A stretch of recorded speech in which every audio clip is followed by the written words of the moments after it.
Welcome to the RutPOP Podcast. I am your spooky host, Zach Rutledge, along with the other Rutastic host, Brandon Rutledge. Everybody, Brandon Rutledge. I was fine, but now I'm terrified. Well, you didn't like that? Oh, You scared? I'm scared. It freaked me out. Freaked you out? It's Yeah. Halloween, baby. It's I- October. I'm in shock. It's October. I'm in awe. I'm so excited it's October. Yeah, sorry. Rat porn. So excited it's October. Are you kidding? I love October. I do too. I love October. I do too. I love October. I'm a huge Halloween fan. I've got like 31 days of scary movies planned. Really? Yeah, I think tonight I'm going to start with Tales of Halloween. Tales of Halloween. Yeah, haven't heard of this one? I haven't. I made it. I can't remember when it came out. Probably like 5 or 6 years ago. But I've made it kind of a tradition. I usually watch it like multiple times in October. Okay. Move your microphone a little bit closer to your mouth. Put it in your mouth, baby. That's right. I said that. That's what she said. That's what she said. That is exactly what she said. Yeah, Tales of Halloween. It's a horror anthology. Horror anthology. Yeah. Okay. Yeah. I've really been into since the VHS horror anthologies came out. Okay. It's probably been at least 10 years since that first one came out. But ever since that first VHS movie came out, I've really been into the horror anthology movies. Horror anthology. I love it. Like I get so jacked with how October in Indiana where we are, it really is almost one of the most perfect months typically, right? Yeah. It's the weather for my body is right where it needs to be. Yeah, it's good sweatshirt weather. Sweatshirt weather. Flannel weather. Flannel weather. We typically have the windows open, like all through the house. The dog loves it. Yeah, your dog got me all hairy. Well, come on. Your genes got you all hairy. Okay, let's just Except for my head. Except for the head. It's like it migrated. Your hair migrated It from did. here to everywhere else. Yeah, I still have every single hair that I lost on my head. It's just elsewhere. It's in the ears. It's in the nose. It is. It's growing out of the ears, nose, the first time, as shoulders. gross as this sounds, the first time I realized that I needed to get one of those little micro touch shaver things. Have you seen these things? Right? I've gone through multiple. Just to get I've hair out of my ears. I've worn them out. Oh my God. Like they need to make a blade sharpener for those things. It's not even, Because it'll be like, and it'll get to one hair and it'll just stop. Vincent Price. got a little Vincent Price laughter for the laughter for October. That's awesome.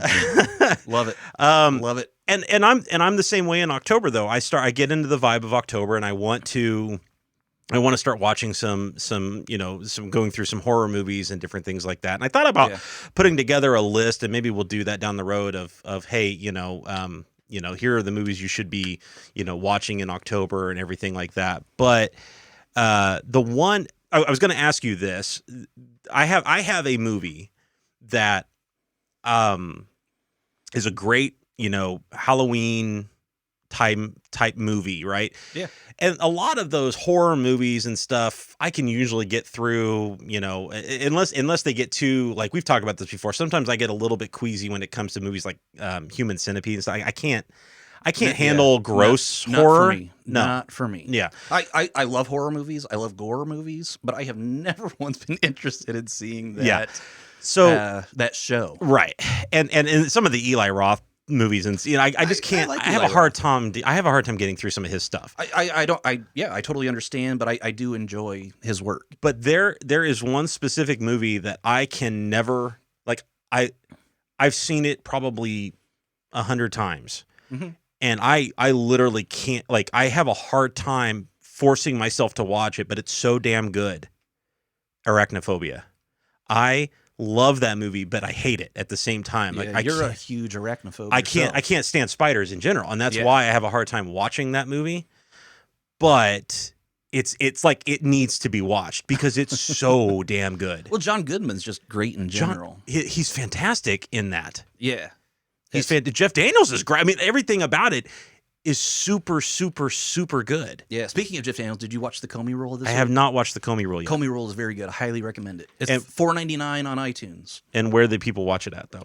I watched it on Showtime. I got a 30-day free trial of the Showtime app. Okay. And checked it out on there. But it is $4.99 on iTunes. You get both episodes for $4.99. Very good. Brendan Gleeson is terrifying as Trump. If you want to watch it as a scary Halloween movie, Brendan Gleeson there you go. as Donald Trump. It is the ultimate horror movie. I mean, absolutely terrifying. And honestly, if you think about it, if you want to think about in the political realm, October is one of the scariest months that we'll ever face because it's all leading up to the election.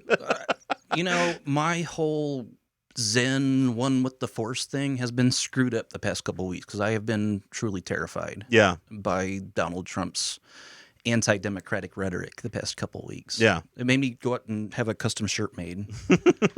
I've been that mad. And I made my own playlist, my own anti-Trump playlist. Oh, boy. Public Enemy had a new album come out. Nice. It's anti-Trump, Black Lives Matter. I highly recommend the new Public Enemies, What You Gonna Do When the Grid Goes Down Okay. album. Nice. It's phenomenal. Public Enemy. That's awesome. Public Enemy. Okay. Flavor Flav, Chuck D doing their thing. Amazing. That's awesome. Yeah. That's super cool. Taking down 45. Is there a outside of watching another debate? Is there something so scary during the month of Spooktober that you can't watch or that you want to watch? You should watch, but you find it so hard to watch. Something like My Arachnophobia as an example. Sure. The Innkeepers is one of those for me. I don't know this movie. The Innkeepers. Okay. It's a Ty West movie. He's the director. Okay. It's about an inn at like a haunted hotel. Okay. And it's the last night for this hotel, or the last weekend for this hotel. It's going to shut down after this night. But these two workers that work there, they have been trying to prove that these ghosts exist. But on this last weekend, they finally get proof. Okay. And that movie just terrifies the crap out of me. Okay. Who's in that? Anybody we would know? Or? Yeah. I mean, it has Dee Wallace in it from E.T. The mother from E.T. Yeah. And also she played like the murderer in Peter Jackson's The Frighteners. Right. So she has done horror work. But she's probably not as well known to modern audiences as they are to like movie geeks like us. Right. I'm going to cut you off though, because now you got me thinking about The Frighteners. What a fantastic. Yeah. Oh my God. That movie, I have forgotten all about that movie. It's a great movie. Michael J. Fox. Come on. Robert, I mean, it's so good. Like that. Oh my God. I completely forgot. Robert Zemeckis produced it. I don't think I own that movie. I do. I own it. I think I still have my VHS copy. Wow. I have a DVD. I might have a Blu-ray, but it's definitely in my iTunes libre. I just remember the music Danny Elfman did being phenomenal in that movie. Danny Elfman did a great job on the score. Peter Jackson, pre Lord of the Rings fame, did a phenomenal job on it. Right. It has a bunch of great character actors in it. Trini Alvarez. Crispin Glover's in it, right? Not Crispin Glover. Wait, who's Jake Busey's in it? Dee Wallace who's the cop?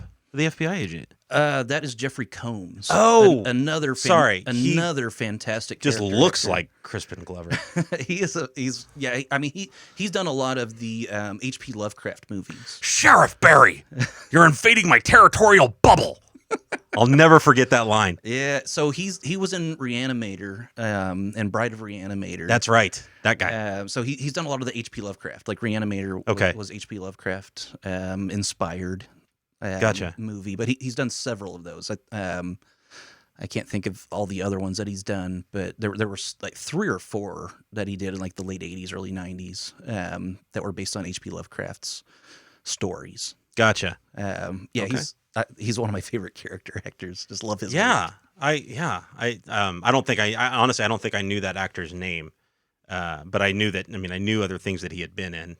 He's getting to me. He's one of those faces that he just kind of pops up, and you're like, oh, that guy. Like, I know that. Yeah, gotcha. Okay. And I don't think I've ever seen him in anything other than a horror movie or like a B genre movie. I don't think I've ever seen him in anything other than those. Gotcha. Like that's his niche market. Gotcha.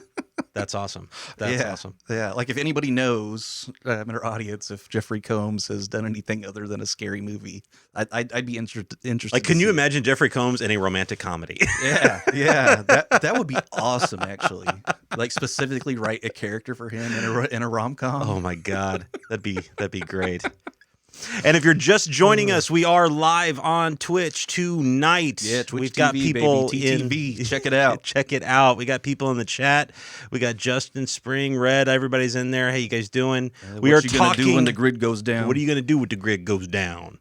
We are talking Spooktober, October scary movies. Frighteners has just now jumped to the top of my list. I could, again, not remembering that movie. You and I saw it in the theater. Hell yes, we did. Like in California. Yes. We saw it at the Edwards 21 Cinema in Irvine, California. Was that one of the back in times? the day? Was that one of the times where we movie hopped to like 4 movies that day? Oh yeah. This theater is so massive that we could just movie hop all day. Yeah, we probably owe them some money. A lot of money. We should probably make a visit. Although it's probably not owned by Edwards anymore. I don't know. I don't know either. I know I don't know. It's the Irvine Spectrum though. I can't. I don't know what the thing is actually called. But I wonder if it might have been the same time. We movie hopped to Mask of Zorro. I think Zorro. Do you remember the third? 'Cause I do. Okay, so wait, I know we did Frighteners, I know we did Mask of Zorro, and I feel like it was a Jackie Chan movie. It was not a Jackie Chan movie. Nope, that was another time. I think we saw 2 movies. Don't give it away. Don't give it away. I'm thinking. Pressure. Yeah. Pressure. I can give you a hint. Okay, give me a hint. Woody Harrelson's in it. Kingpin? Kingpin was the. Oh my God. Yeah, we did a triple feature. Kingpin, The Mask Frighteners, Mask of Zorro. I just remember sitting in Mask of Zorro because we were in the front row of this massive theater, and the movie opens with text. And literally, we're turning our heads from left to right, trying to read this thing across the screen. Was so big, we had to. Oh my God! Move our head to read. That's what happens when because again, that was when you didn't have assigned seating like you do nowadays, and people were packing the theaters, and especially out there. I think I've told this story before, but you know I was out there for Independence Day to watch Independence Day. And that was when they debuted the trailer of the Star Wars re-release. Yeah. And I just remembered that entire theater, the entire theater stands up and applauds the trailer. Yeah. To the point where it was bleeding into the movie and they had to shut it down.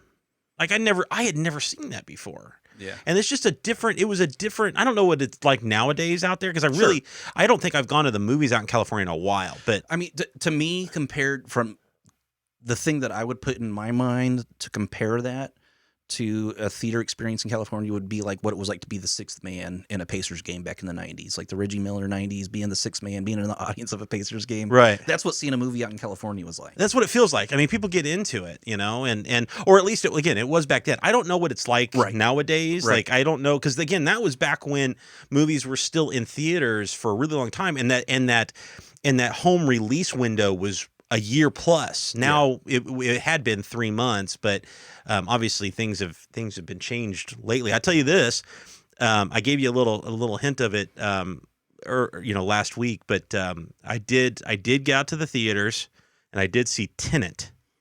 Yeah, what'd you think? And TENET is, I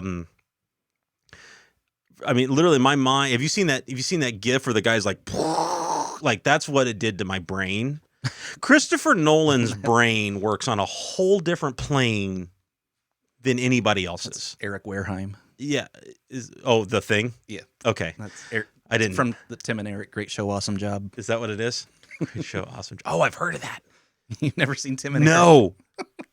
I made you watch Tom Goes to the Mayor back in the day. Yes. Yeah, it's the same guys who did Tom Goes to the Mayor. It's Gotcha. just like irreverent, silly comedy the entire time. Gotcha. And it looks like it's baited for like a late night 3 a.m. PBS special. Like it's kind of like Wayne's World on crack. That's awesome. Sounds right up my alley, baby. Yeah, I love Tim and Eric. You're the second, honestly, because I was in Montana last week, and the client I was with was saying that exact same, like, you need to watch, great show, awesome job. He's like, you just need to watch it, whatever. And I was like, oh, so it's just, you're the second person literally within a week to tell me to watch that. I just find It's fate. It's fate. It's the universe saying, Yes. watch the damn thing. Yes. But the force. The force is bringing it to the force is bringing it to me. The force is, where's my, hold on. This is the way. There we go. This is the way. I don't, here's the problem with Tenet is I can't talk too much about it without giving a lot away. It's one of those movies where it would be hard to do. I don't even know how any reviewer has done a review on this movie without giving major spoilers away of how the whole movie works and everything, and to explain it, right? And when I say explain it, I'm going to use air quotes and say explain it, because I honestly believe nobody can explain that movie except Christopher Nolan. Really? I strongly believe nobody can explain what happens in that movie and why it happens except for the guy that wrote it and directed it. Even the actors have gone on record and said when they were making the movie, they had no idea what they were doing. Really? Yep. Huh. Both of them did. Robert and help me out, Denzel's son. What's his name? Oh, John David Washington. Yeah, John. And what's awesome, and we were talking about this on the way out after we saw it. It was uncanny listening to John David Washington in that movie. If you closed your eyes, you thought you were listening to Denzel. Oh, and not only his did you voice think is so similar. right, not only did you think you were listening to Denzel, you thought you were listening to Denzel in the movie Deja Vu. And because it's the same concept of that protagonist trying to explain or get information on what's happening, and he doesn't understand, so he keeps, like, you know, the old Denzel, like, with the smile and the like, what, you know, that kind of voice or vibe. Yeah. He's delivering the same kind of dialogue in the exact same voice as his father, which is just weird. Like that, I kept getting vibes of Deja Vu the entire time I was watching it. Cool. The way I can describe it the best is it is literally Christopher Nolan's greatest hits. If you can almost take all of his movies and slam them together, that's pretty much Tenet. That's cool. And so, it's got problems. Like, I have problems with parts of all of his movies. yeah. And I mean, I love them all. Don't get me wrong. It's, again, it goes back. But there's problematic parts in all of them. Right. It goes back to my thing where I was severely entertained. I was just, it was amazing. I mean, there was so many times the dude I was with, we were watching, my buddy that we were watching with, we would start giggling like idiots because we both were recognizing just the craziness that Christopher Nolan was putting on screen during this film. Yeah. And how his brain had to work to develop that. Right. Yeah. And I could see, obviously, movies are shot non-linear, you know, and like in trying to explain to your actors what's happening in this scene versus something they shot a month prior, or, you know, like I just can't. I don't envy them trying to understand what's happening, or Nolan trying to explain. And I think that was the part of him. I don't think he was explaining it. I think he constantly just kind of kept saying, trust me, trust me, trust me. I could see that. You know, because I just don't, because again, even after leaving it, there are still certain things that happen in it I have no explanation for.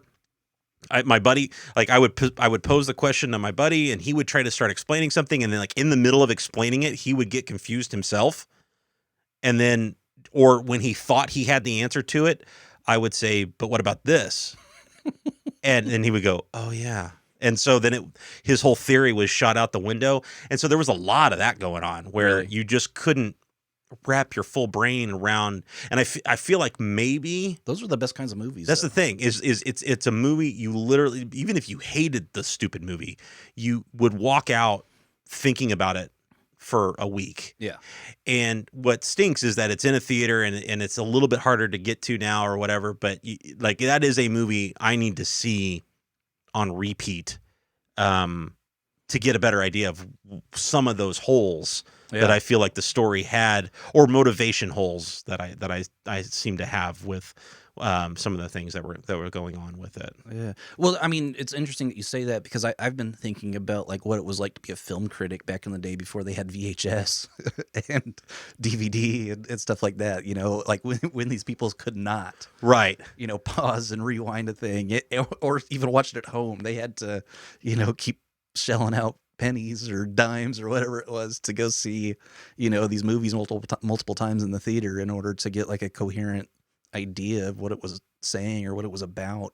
Right. You know, back in the day. Can you imagine watching that movie, 100 years ago in the 1920s? Hopefully it would have been cheaper to go at that point. Cheaper. Yeah. I mean, I guess it's all relative depending on. Yeah, you're right. I mean, of course, it stands on the shoulders of all those movies from, back in the day. Mm-hmm. But it's just mind blowing to think that, these people who were writing about film back then didn't have access to it at home. Mm-hmm. It's interesting. Sure. Interesting thought. Yeah, absolutely. I'll say this about, going to the movies, or going into the theater, it wouldn't be for everybody if you don't feel comfortable. It's the same thing with anything else going on in the world right now. If you don't feel comfortable going to a restaurant, don't go. If you don't feel comfortable getting on an airplane, don't go. Yeah. And it's the same thing with going to the theater. If you don't feel comfortable with it, don't go. They did space people out. I want to go. Yeah. I want to go to the theater. I'm just afraid. No, and that's fine. Like I said, it sucks that that you have to feel that way, and you're not alone. There's a lot of people that do, and frankly, if maybe I hadn't been put in other positions where I had been out a lot in public, having to travel for work and things like that, I may be more hesitant to do something like that. But because I've already done those things, I mask up and I go. And yeah, it's with the assigned seating thing, it really does work out. Now it's kind of one of those interesting things that were, set up early on, with the whole assigned seating, and now we're able to use it to our advantage. Like we've gotten used to assigned seating anyway, going into a movie, and now since they already have that ability to do those things, it's a lot easier for them to implement social distancing in the theater. And so, even when I'm sitting there, I didn't have anybody next to me. I didn't have anybody directly behind me or directly in front of me. Everybody was cornered, kind of thing around you. The consent, everybody, they got spots all over the floor of where you can stand.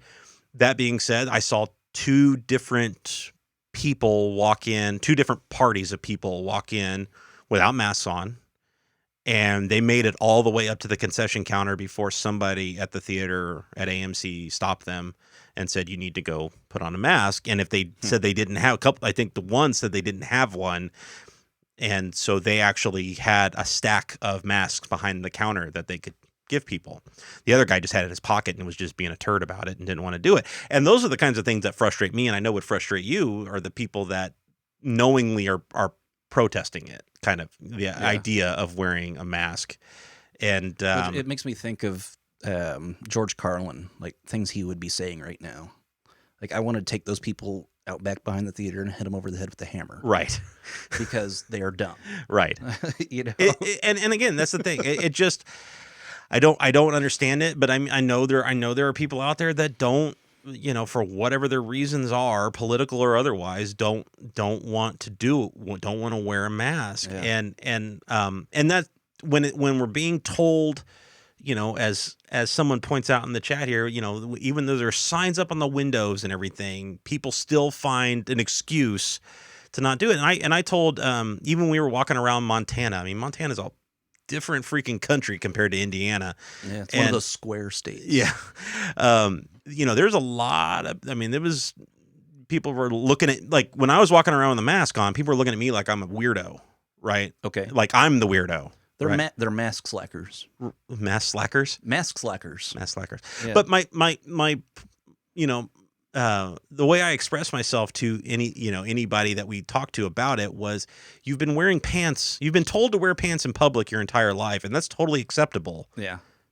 What's the you know what I mean? What's the difference? Well, to them, I don't want to wear pants. To them, they're probably thinking, oh, when I fart, my jeans don't capture the smell, so why would I wear a mask? That's where they're going. That's these dumb thoughts from these dumb people that need to be rounded up and put in one of these square states so they can build as many walls around it without having to think too hard. Right. But that's where you're not wearing pants now. Good for you, Justin. You're not wearing pants now. I don't want to wear pants. If I had my druthers, I wouldn't wear pants. I'd just go with everything hanging out, in public. But you know what? It's not socially appropriate. So I don't do that. Yeah. I see these mask slackers and they're not covering their nose. Some of them aren't even covering their mouth. They've got it like covering their beard. Right. It's like, hello, dude. It's pointless. Like, once this thing gets in your mucous membranes, you're going to get it. Yeah. And the thing about a mask is it's going to decrease the amount of coronavirus that gets into your mucous membranes. Right. Trust me. It's not gonna block everything, the same as your fart, through your jeans. Everything's not gonna get blocked. You're still gonna smell it. But come on, people. Poop particles. Before we round you all up, put you in one of those square states and let you build as many walls around it as you want.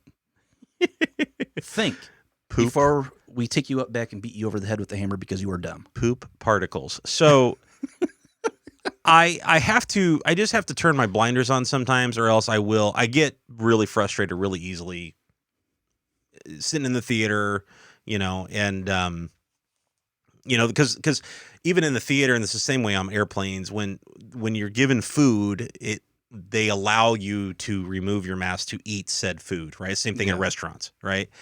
And people are just using that as an opportunity. I mean, they completely take their mask off and they eat, where like even I will just drop it, put a bite in my mouth, and then put it back up. Yeah. Right. But even in the theater, the people that, there were several people, I kind of looked around early on when we got our seats and the lights were still up. I mean, they had them off so they could eat their popcorn. Yeah. Kind of thing. And that's, again, it's not even, are you worried about getting it, and not going to the theater that way? It's, can you keep your cool long enough when you see people like that are totally inappropriate in the theater? And so it's not for everybody. I hate that it's not for everybody. Well, the CDC came out and said, if you see an anti-masker or a mask slacker, as I like to call them, that you should not approach them and tell them to put on a mask for your own safety. Correct. Like the Center for Disease Control had to come out with a statement that said this because these people are so dumb that they will attack you if you tell them to put on a mask. Right. And we've all seen it.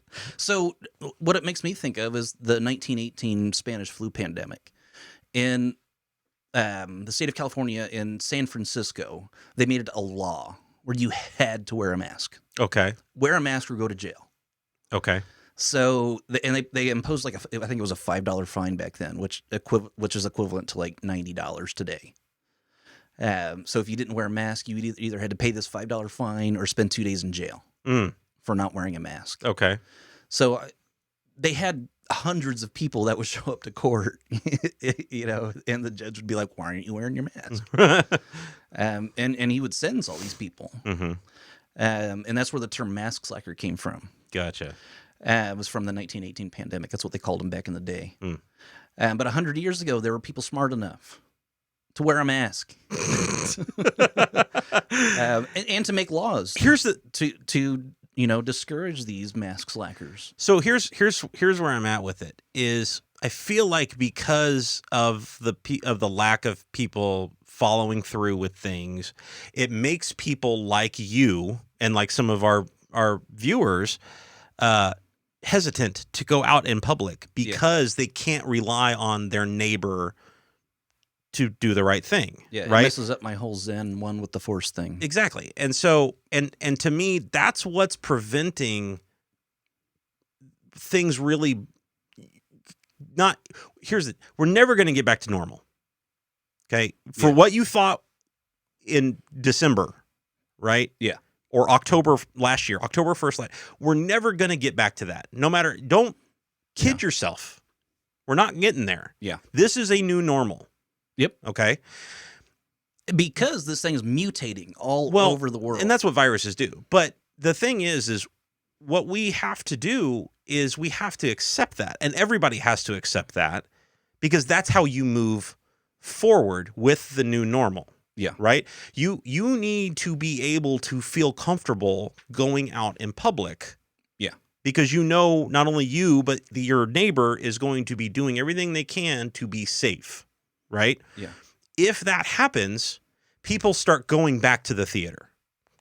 And even though they're limiting capacities, they can still make a living. They can still make money. You won't see personally, I believe what would end up happening is you would see film studios go back to the way it was about 20 years ago, and they won't be putting out 50 movies a year. They put out 4. Yeah. Yep. And so people are able, on these multiplexes, they're able to put them in more theaters and get more people in there to see the movies. So your Avengers of the world, you're still able to pack the houses that way, as opposed to having 50 movies a year. Yeah, having 50 and having 300 people in one theater. Yeah, and having 20 theaters in a cinema. Right. And having a different movie in all 20 theaters. Right. And so until we get there, though, until that happens, until people accept it, move on, and start participating fully, theaters are never going to be able to open. Like, they're open, but they're not like open. You know what I mean? And sure. And the problem is that the reason they're not open is because all the film studios have delayed a lot of their major. Like, frankly, it was surprising to me that Warner Brothers released Tenet. I was shocked. Yeah, I'm kind of mad at them because I don't feel it's safe it's not right now. because that's the thing. There's the majority of their audience. I would say at least half of their audience isn't ready to go back to the theater. You can still move that closer if you need to. Well, I keep like barely brushing my beard against it. That's how you itch yourself, baby. No, it's tickling me. Well, tickle. It tickles. Then I have to go like this and itch my beard because that's what we do because here. It's tickling me. We tickle. We're the tickler. The tickle monster. Welcome to the Tickle Podcast, everybody. My niece and nephew call me the tickle monster. The tickle monster. Bad touch. What really stinks now is that I went back and I looked, and I have it in my notes here, how many major releases were delayed because of all this. Yeah, well, recently, I know we talked about that one I confused with New Mutants. Black Widow. Yeah, Black Widow. Right. 2 movies I don't care about because that I keep mixing them up in my mind because I don't care about them. But anyway, they've all been pushed back. Like Disney pushed back a ton.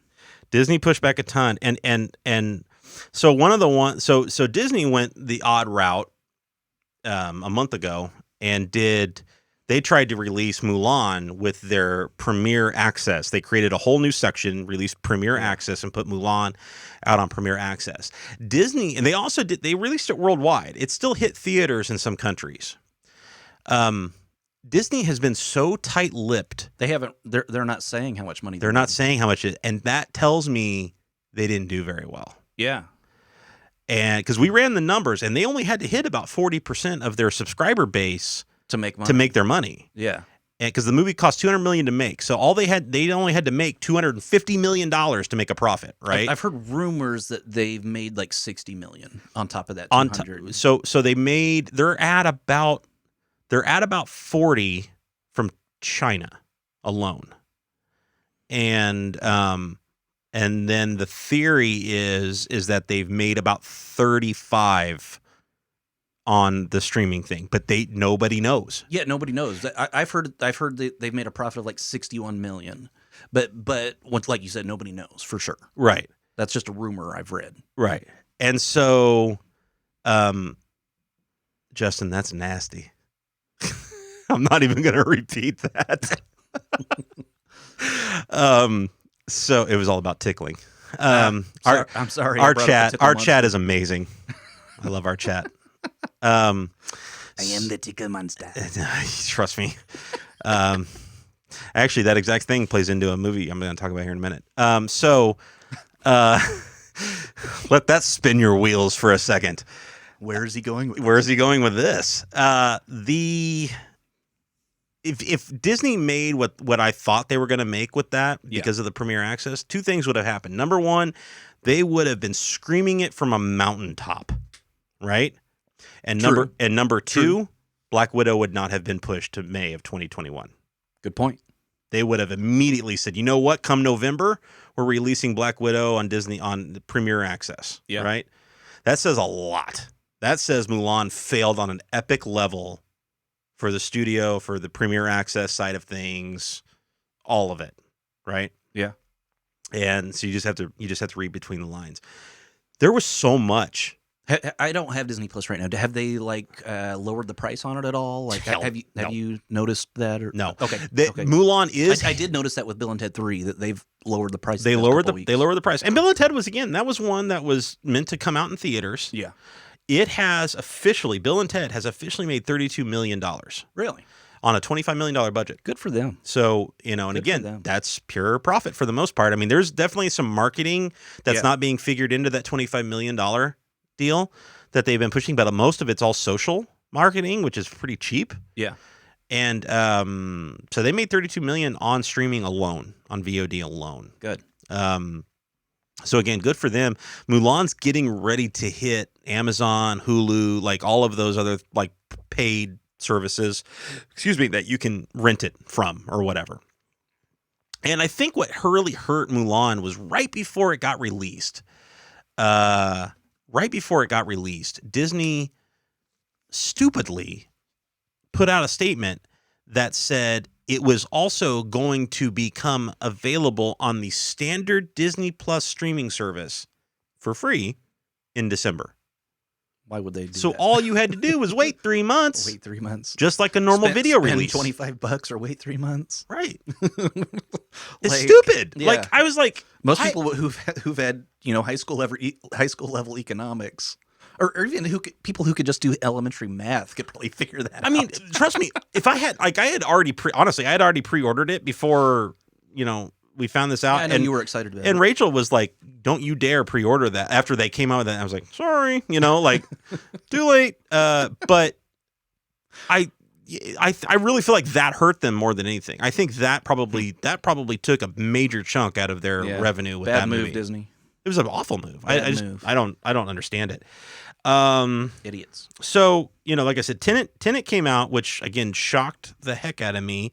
New Mutants came out, which frankly I never thought that movie was going to see the light of day anyway. So I haven't seen it yet, but I am going to go see New Mutants. That's the next one on my list to go to the theater, go see. I imagine that's not going to have nearly the crowd that Tenet had in there, because there were probably 50 people in that theater for Tenet.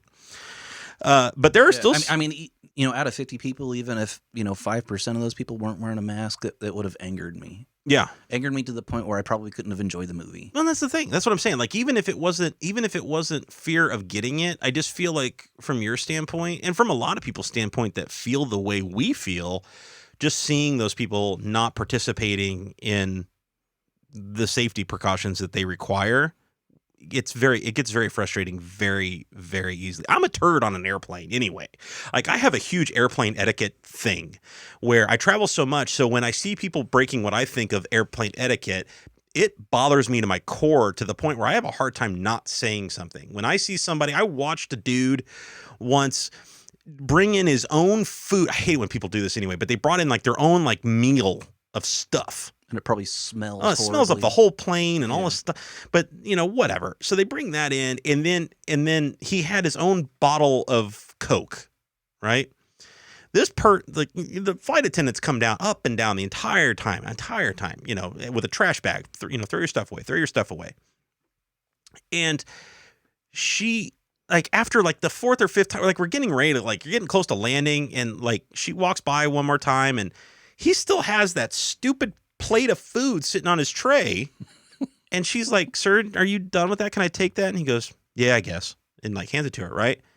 But left the empty Coke bottle stuck in the seat, right? You're a jerk. And so the plane, we land, right? And I'm like, I'm sitting here thinking, please God, take that bottle with you, like take it with you, throw it away, do the right thing. Yeah.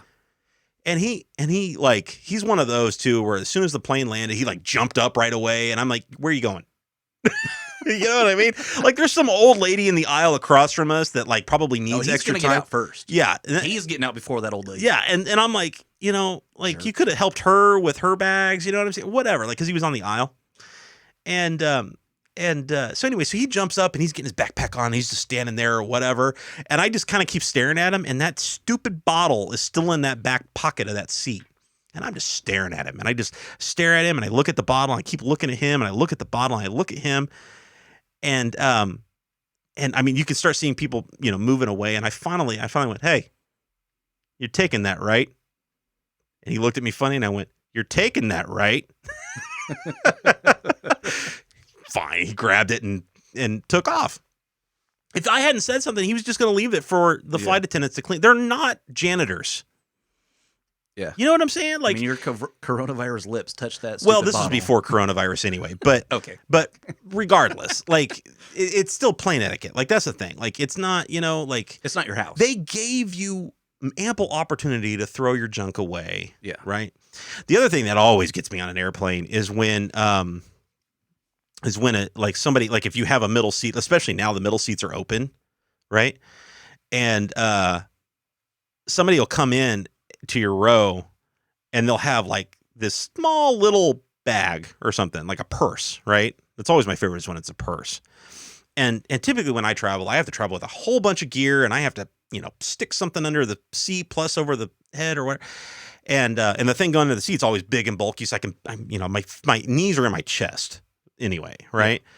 And they'll come in and instead of putting their little purse underneath their seat, they'll put it under the middle seat because nobody's sitting there. Yeah, so they can spread their legs out. Right. So they can spread their legs. While I've got my knees in my chest. Yeah. Right. And I'm like, you could still put that purse underneath your seat and still spread your legs out. Yeah. But now I'm screwed because you literally slammed it right in the middle of the thing. No, I feel you. I have sleep apnea, so I have to travel with my CPAP machine, and I'm the same way. Like I have like 3 carry-ons because of this stupid CPAP machine. Right. I have to carry it around. So I'm the same deal. I have to stow my stuff and still have something on my lap and Right. still sit there with my Right. knees up here, and not be able to use my diaphragm when I speak. I still have a small problem with people that put their seat backs. Seat back. Sure. I get it. I've had this discussion before with my with my business partner, and he gets really irritated with people, and I'm like, look, it's there for a reason. Like they allow you to do it. You know what I'm saying? They have the right. The mechanism is there for them to put their seat back. It is super frustrating though because of the way they design airplanes nowadays and how tight things are. I mean, when that seat goes back, it literally limits your ability to have anything on your tray. Mm-hmm. And it sucks. And I still get a little irritated with that, but I don't say anything about it because what am I supposed to do? You know, some of the plane carriers now, they don't, their seats can't go back like that. Really? Yeah, some of them don't. I haven't been on one that'll do that. Really? No. Yeah, I think the last commercial flight I was on, it didn't lean back at all. So I typically fly Southwest just because of the luggage issue. In Montana, I had to fly Delta, and both of those airlines, their seats go back. But I mean, what do you do? I mean, I don't know. It's plain etiquette for me is a big deal. Now it's even worse because of the whole mask thing. Sure. And I mean, 96% of Americans can't see past their own nose, and they're narcissistic. Right. And, just my favorite jerks is in general. I was on a flight recently where the flight attendant knew that a dude was going to push the limit on that. And she flat out walked up to him before we ever took off and said, "I'm going to be watching you." And Good. she caught him 3 times Good. and made him put his mask back on. Good. I was losing it, man. It was super funny. But so back to the delayed movies release. Yeah, I mean, it's not a hairnet for your beard, dude. It's not a hairnet for your beard. It's a mask for your mucous membranes. So there are still some movies that film companies are dramatically trying to hang on to right now. They are saying, my God, they're coming out this year. No Time to Die is still on the schedule. Another one I'd like to see on the big screen. Yep, absolutely. Daniel Craig and Rami Malek facing off. I want to see that on the big screen. Absolutely, and it's Daniel Craig's last Bond. Last Bond. Yeah, man. Who's directing this one? Do you know? I thought it was Mendez. Okay. I thought he came back to do it again. I thought that was the whole deal. Was him and Craig came back to do. I wasn't more. sure. I wasn't sure. I mean, I love Sam Mendes. I think he's done a great job with the 2 Bond movies that he's done so far. I suppose I could check the Google machine. Yeah, the Google machine would tell us, but or the chat can tell us. Can the chat tell us? But I'd rather figure it out, organically out of my brain than rely on the Google machine. Billie Eilish doing the theme song music video. And she dropped the music video today for that. Phoebe Waller-Bridge is writing it, and she's in it. Yeah, she did. And I love her work on Fleabag. Oh, no, it's not Mendez. It's not Mendez. It's I don't know how to say this guy's name. Honestly, Kerry Joji Fukunaga. Oh, yeah, that's the guy who did True Detective. That dude's awesome. Yeah, he did the first season of True Detective, the one with Matthew McConaughey and Woody Harrelson, like the best season of True Detective. Well, he's been an executive producer on it for a while too. And he also did that one. It's a mini series with Jonah Hill and Emma Stone on Netflix. Oh my God, did he do that? Was that him? Yeah, Kerry Joji Maniac. Maniac, yeah, he did that. Maniac is phenomenal. If anybody watching or whatever has not seen Maniac on Netflix, so good. And the first season of True Detective, if you haven't seen that, highly recommend it. That dude's a great director. True Detective's a cool dude. I'm pumped. I totally want to see it on a big screen. If they push that out during coronavirus, I'm going to be angry. So that's the thing. Right now, it's still scheduled for November 20th. And here's what I don't understand about them delaying these movies to November. It's like you're delaying them deeper into when we start getting into flu season again, and coronavirus we're already seeing season. spikes all over the place. Like, you know what I'm saying? Yeah, it's coronavirus 2.0. Yeah, coronavirus mutation season. Yeah. It's coming up, people. So again, I don't understand it. Pixar's got a movie coming out called Soul. It was supposed to hit this summer. Again, depends on how much Disney wants to try to do that thing again. I liked that Onward movie that came out to Disney Plus. I thought Onward was okay. I was not a major fan. I liked it. I mean, that's fine. You're allowed to. They should just put it on Disney Plus.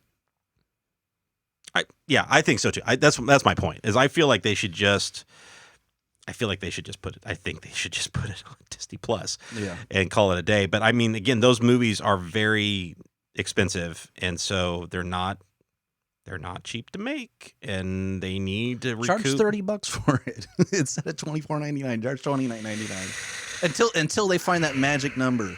Keep increasing it by $5. Make it $30. Make it $35. Make it $40. Keep trying to find that magic number, Disney. But the problem is if people really start believing that they're going to get it for free and get it. It's going to come out in 3 months, and then what? You know what I'm saying? Like, well, smack Michael Eisner or whoever's in charge of Disney now on the back of the head, and tell them not to. It's not Michael Eisner. Whoever. Well, it could be Walt Disney reincarnated for Michael all I care. Eisner. I don't know. It could be Walt Disney reincarnated for all I care. Whoever is in charge of Disney right now, smack in the back of the head and tell them not to tell people it's coming out for free in 3 months. It's dumb. It's absolutely.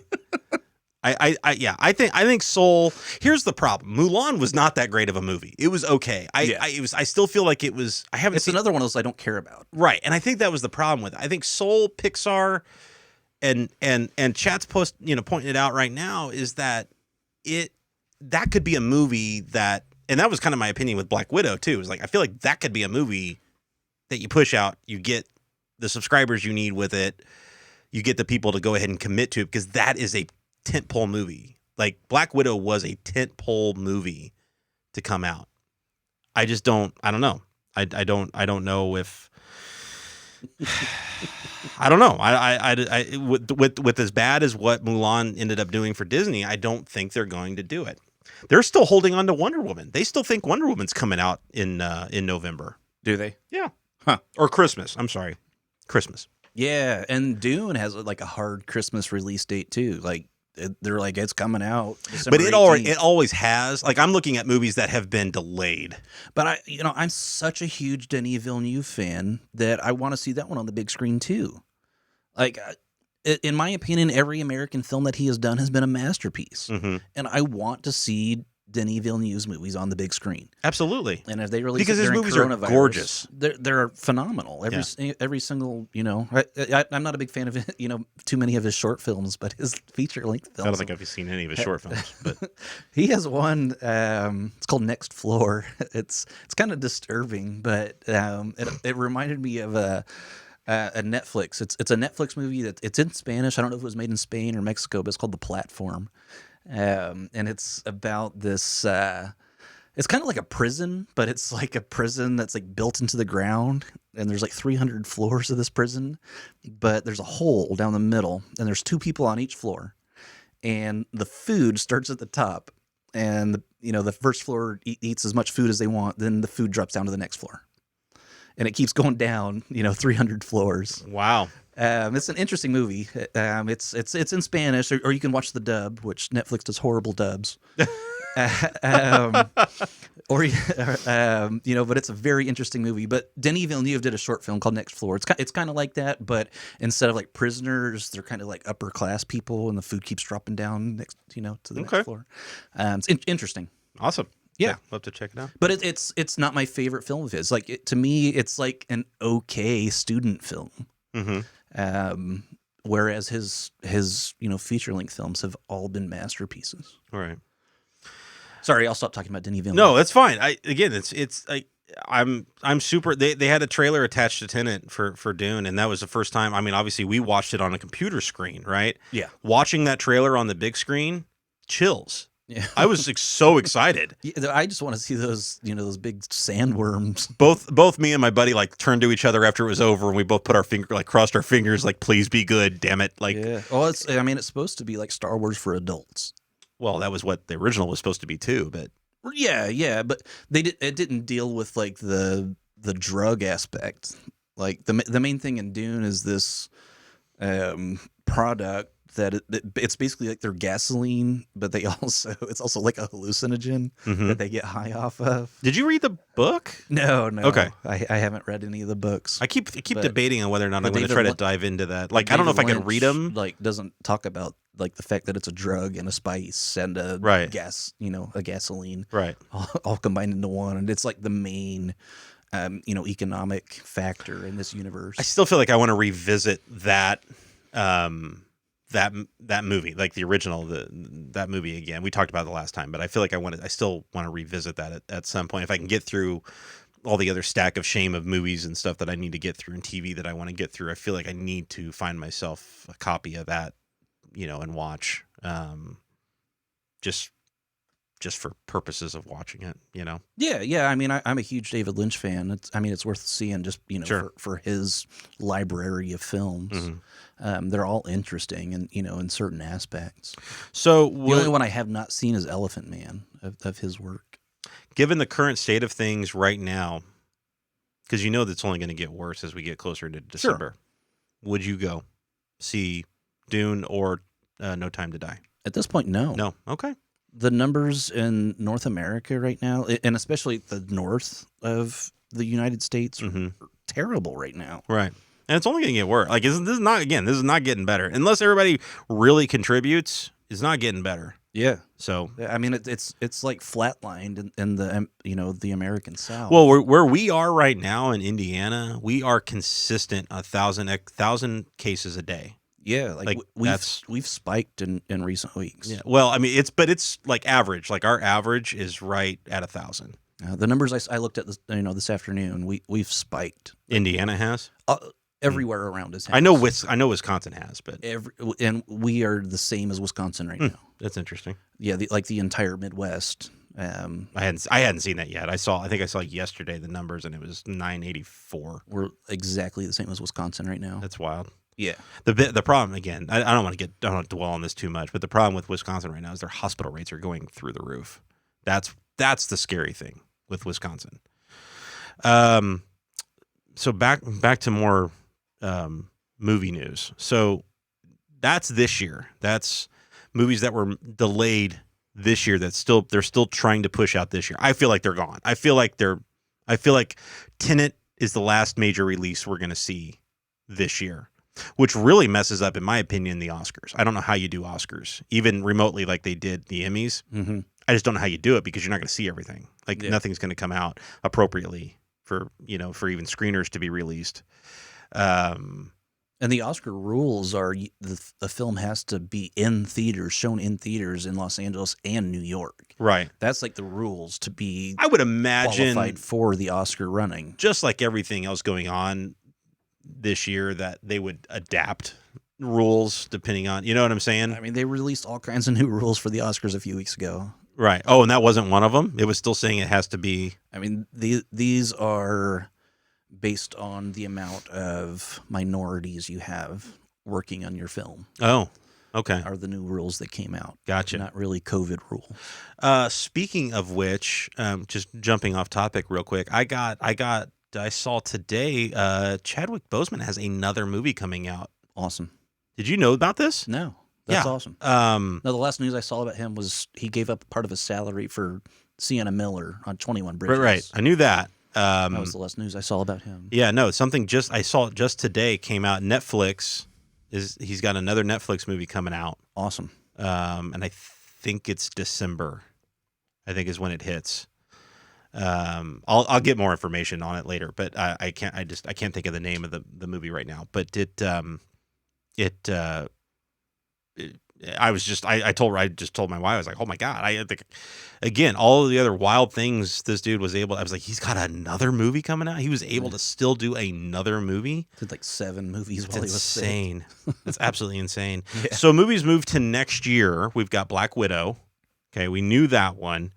It's been pushed to May. And the other Marvel movie, The Eternals, has been pushed to November. The big one that I really wanted to see this summer was Top Gun Maverick, and that got pushed to next year. Well, that was supposed to be out like in April or something, June. wasn't it? It was supposed to be out in June. June. Okay. Um, Well, I'm kind of glad that they pushed it back. I hope they keep pushing these. That's the movies thing. back. If people are still in the same camp that you are, which I'm finding more of, I'm finding more people hesitant that I know that are cinephiles that want to go see a movie, that enjoy the theater experience. They don't feel comfortable going. And so I'm hoping that they, as much as I hate it, like it's a double-edged sword. I want them to push it back because I want people to be able to experience the movies in a theater and feel comfortable doing it. The problem is, on the other side of that sword, if they continue to push it back, there's not going to be theaters to go to because theaters are going to die. They already are. Yeah. And like that is the realism here. If you don't go now, Hopefully they can adapt and try something new. but they can't get anybody. I mean, what are you supposed to do with a movie theater? I mean, just off the top of my head, I'm hoping they'd put, like drive-ins type theaters, outdoor screens with like very bright LEDs that you can see in the daytime, and watch it from your car in the parking lot, or some type of that. I mean, It's a lot of infrastructure to put in. It is, but they need to adapt somehow. But they can't. I mean, the same thing we talked about earlier off air was you can't be spending money right now. Like nobody has. Sure. I mean, think about the AMC. Sure. AMC is already in bankruptcy, and you can't have people, social distancing and working in those conditions to build that type of infrastructure. right? Yeah, I mean, it's difficult. It's an awful. It's an impossible position, and that's what I'm saying. I'm not saying go. Theater life depends on it. Your life be damned. But that is the inevitability of what we're talking about. If we don't go now and show the theaters and show the film companies that they can bring the people in, the theaters are not going to be here next year. I need to research what because the early Hollywood movies were starting during the 1918 pandemic. Mm-hmm. I'm curious as to, how those early theaters dealt with that.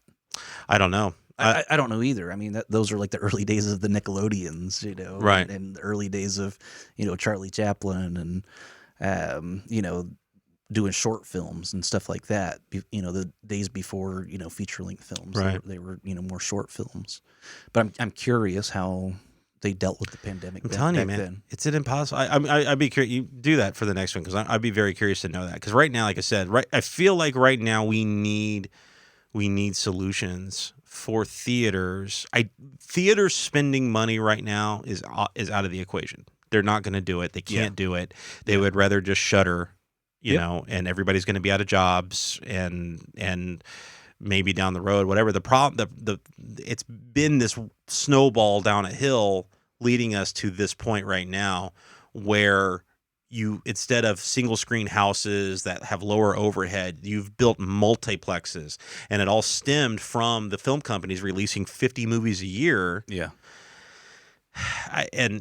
But luckily for some of these theater chains, they had a Warner Brothers step up and release a TENET and say, "Here you go. Here's a little nugget. We throw you a bone. What can you do with it?" You know, kind of thing.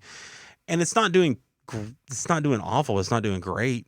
It's not. It's for as much as that movie cost to make, like, it's not going to make its money back in the theater at all, worldwide. And so that's a problem. And when you look ahead and you say, okay, well, things with this particular virus is not going to get better as you get into November and December, right? It's probably going to get worse.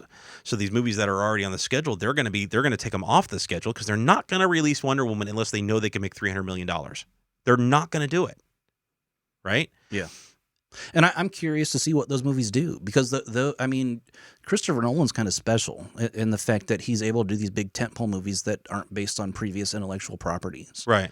Like, he's able to do these creative projects, and he's one of the only filmmakers who's able to do that right now. Right. So I'm curious what Wonder Woman will do, since it's based on a comic book, a prior intellectual property that has been proven to make money. I still don't think people are going to go. Enjoy. I don't know. I'm curious of the juxtaposition between TENET and Wonder Woman 1984. Yeah, I'd be curious how that works out. I mean, there's people saying in here that they paid for prepaid for a year of Regal Unlimited, and they just refuse to go, even though they're open. And these movie companies, these theaters, they're not going to give you a refund on that stuff. You know what I'm saying? No way. Now that you prepaid, I mean, I'm a paid AMC Stubs member. I don't get a refund. I did get a free for my birthday. I didn't even know this was going to happen. I did get a free popcorn and a free Coke when I walked in. So I thought that was kind of cool that my first trip back to the theater, it netted me a free popcorn and a free drink. That was super cool. How was your coronavirus popcorn? It was actually very tasty. I could feel the particles dancing on my tongue as I swallowed. It was great. It was super great. I just don't see them releasing, I go through this list of, like I said, the Wonder Womans, the No Time to Die, the Dunes that are coming out or supposed to come out at the end of this year. I don't think it's going to happen. And then I look back at they have pushed the movies coming out next year that were supposed to come out this year. These movies are done, right? They've been done. They've been in the can, right? They've pushed these movies so far back. So you have Black Widow, which was supposed to come out this summer, right, to next summer, right, in May. They've got the Eternals coming out next fall, next November, fall 2021. Yes, fall of 2021. Top Gun, which was supposed to come out in June, is coming out in December 2021. I'm sorry. It was delayed to December this year and then delayed again to July next year. Okay. July next year. Fast and Furious 9, which was supposed to come out in May, is coming out in April next year. Ghostbusters, which was supposed to come out on July 10th this year, has been pushed to March next year. So nothing's coming out in January and February. Already, nothing. Okay? So you're already going to have 2 months of shutdown. Yeah. I mean, in general, those months are for crappy movies anyway. You know what, though? That had been historically the case, but the past couple February years, has been a monster. The Deadpool started that. And then Black Panther last year just blew it up. Like that was huge for February last year. Yeah. Marvel had legs into May and June. Well, right. And Marvel was continuing that trend because that's when Eternals was going to come out, was February of 2021. And so they were going to release Eternal, like another big tentpole movie in February. Move it, Quiet Place Quiet Place Part 2 was supposed to come out in March this year. And it's not going to hit until April next year. And that's a fun one to experience in the theater. Absolutely. Oh God, it was so quiet. It's great. It was the most quiet theater going experience I've had in a long time. Venom, the second Venom, Let There Be Carnage, was supposed to. Is Woody Harrelson doing that? Yes. That's awesome. Yeah, he's going to be Carnage. What's Carnage's name though? Help me out. Cletus Cassidy. Yes, thank you, Cletus. You're quite welcome. I don't know. I don't think Venom actually had a release date. It's now scheduled for June 25th of 2021. The second Halloween movie is scheduled for October of 2021, and Is Danny McBride was right in that West one? Side? What's that? Is Danny Yes. McBride right in that? Yeah. Follow up. Yep. They're involved. And then Spielberg's West Side Story was supposed to hit this December and has been pushed to next December. That's how long that's been pushed. That one. Yeah, it's like a whole year pushed back. And so It's interesting. Again, you've got movies that these are major releases that unless these film companies feel like they can make their $100 million, $200 million, $300 million, they're not putting them out. And all that's going to do, the theaters cannot survive on New Mutant talent. Yeah. Won't happen. I'm being the bearer of bad news here. I see catastrophe. Theater shutting down. I see theaters shutting down, and unfortunately, what's going to happen is these film companies that needed these movies they were waiting and waiting. They're going to be, they're making their own doom. And nothing's coming out on like no new movies are coming out on iTunes. No. Or Amazon, or you know, there's nothing new coming out on because those. nothing's hitting theaters. Because nothing's hitting theaters. Yeah, I mean it's been a desert. I mean they've tried with Bill and Ted, which did okay. I mean, again, when you think $35 million, it's not a lot of money in movie theater. I mean, if that movie, here's my question is, if Bill and Ted had hit pre-pandemic theater, that movie's probably $100 million movie. I don't know. You know what I'm saying?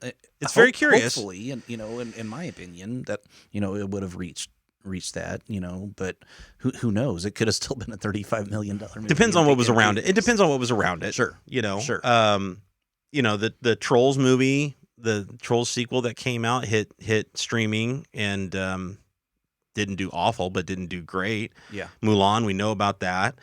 It really kind of starts coming down to, for me anyway, is do some of these streaming services that are already out. Like I said, with Disney, they have a built-in infrastructure to support a Premier Access as long as they feel like they have the tentpole movie to bring people in. But Disney Plus is still kind of in its infancy. It is. And that's where I go back to a Netflix who is still churning out movies, man. And they have been churning out movies. And I'm wondering how much more of a subscriber base they're gaining and I still don't understand their model and how they can support the budget that they're pushing out. Yeah.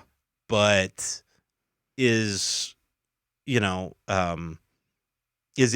financially feasible for them to buy a release? Is it because I'm telling you, come July, I don't know if movie theaters are going to be in the current state we're in right now.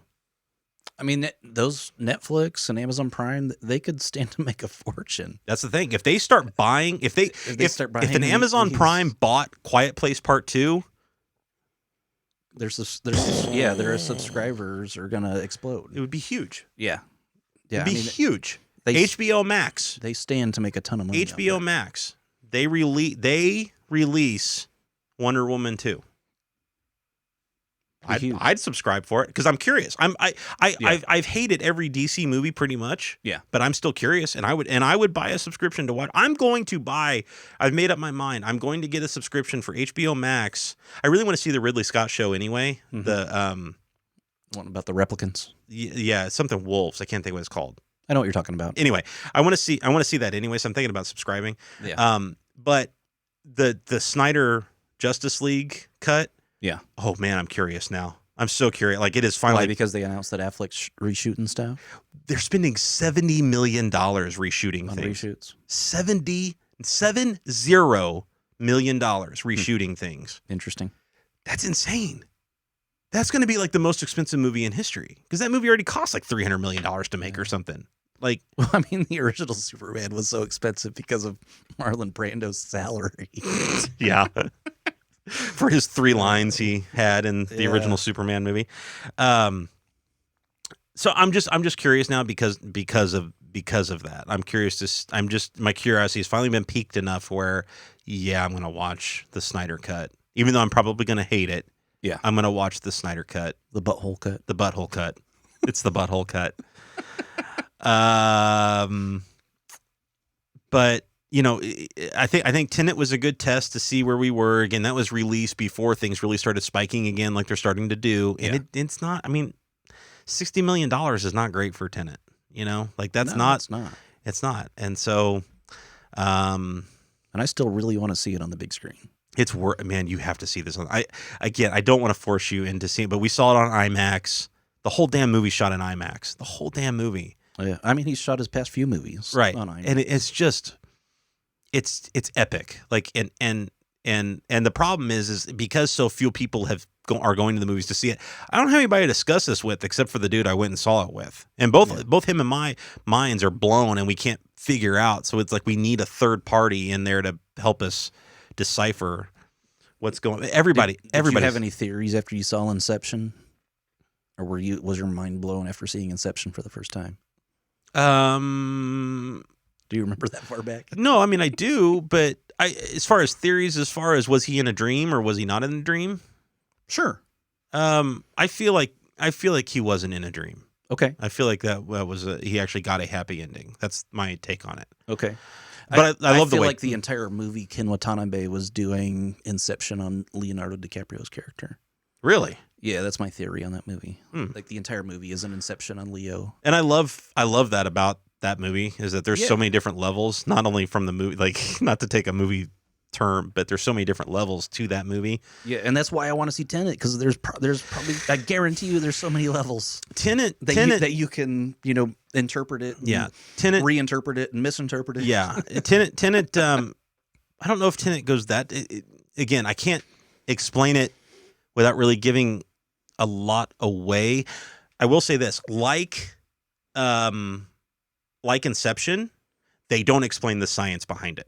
I mean, that's what science fiction is. That's exactly. I mean, they don't explain what the flux capacitor is. No, but sometimes in science fiction they get into like this huge exposition of. Yeah, but they don't need to. In order for it to be, marked as science fiction, you don't have to explain how the thing works. You just have to say that it does work. Exactly, and that's exactly what Nolan does. Just like Inception, that's what he does in this movie. He does not explain how it's able to happen, like how they're able to do what they're able to do, right? And I won't even get into what it is they're actually able to do because that kind of starts giving things away.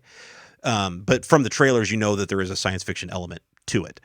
Yeah, I mean, I know John David Washington's character is able to control time, and he can move backward and forward through time or something like that. That's the thing. It's not even accurate. And again, if I try to explain it to you, it's not a huge plot device, but it's enough to where you want to experience it when you experience it the first time. But like I said, it's because of those things. There is still a lot to discuss about, and everybody's great in it. Like he was phenomenal in it. Like every Christopher Nolan movie, Michael Caine pops up for a little bit. He's phenomenal in it. Just everybody's. I can't think of the actress's name, but she was in The Great Gatsby. She was in Guardians of the Galaxy Volume 2. She was the gold lady in Guardians of the Galaxy Volume 2. Real tall, slender lady. I can't think of her name. I'm not sure. But she's in it. And it was funny. Like even at damn it, I want to talk about it. I can't talk about it. Yeah. I mean, the fact that they put it in theaters, in my mind, I should be able to buy it for $24.99 on iTunes if they're showing it in theaters across the world right now. But if you're able to do that, there's no way theaters sniff any money. There's not. And I mean, what you're talking about, good point. What you're talking about, I mean, again, it's for the people that are in the position where they don't feel comfortable going. I get it. You do that. theaters have been fighting that before the coronavirus. And the minute you do that, their revenue gets slashed in half. That's already been slashed more than half. You know what I mean? So it's Sure. they literally die. And that's why they hated when Universal first did it with Trolls back when this started. They were like, "What?" You know? And AMC was pretty they were pissed off. Oh my God, they were furious. They were Popcorn. furious. Speaking of pissed off, popcorn. Popcorn. Robert Pattinson is amazing in the movie. He's done some incredible work. Like the past 8 or 9 years, he's done some incredible work. I still don't see him as Bruce Wayne. I don't. Even my buddy walked out. We were like, because there's even a moment in the movie where he like has to be all like rich looking or whatever. Yeah. Not Bruce Wayne. Okay. He could pull off a Batman though. I've seen that suit, the suit they got him in, the jawline. He's Batman, baby. He's not Bruce Wayne. Yeah. I'm gonna have a big problem with that. I feel like, but I'm still trying to reserve judgment. It's all relative, baby. So, and I threw this out to you earlier this week. I sent you a text about it, but I don't know if you had a chance to watch The Devil All the Time on Netflix. Oh, you sent me a random text about it. And I was like, what are you talking about? So you didn't know anything about this movie? I still have no idea what you're talking about. Okay, so there's a movie on Netflix called The Devil All the Time. It's based off a book by the same name, I think. And it stars Tom Holland.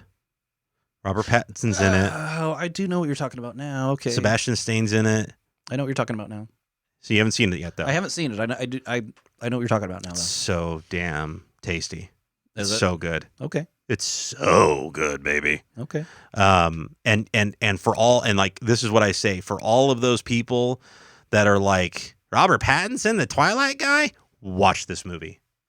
See, I've been that way about several of his movies. I know, but that's the thing. A lot of people still haven't seen, you know what I'm saying? This is a movie that's easily available. Like the David Cronenberg work that he's done, like Cosmopolis, he did a great job in that.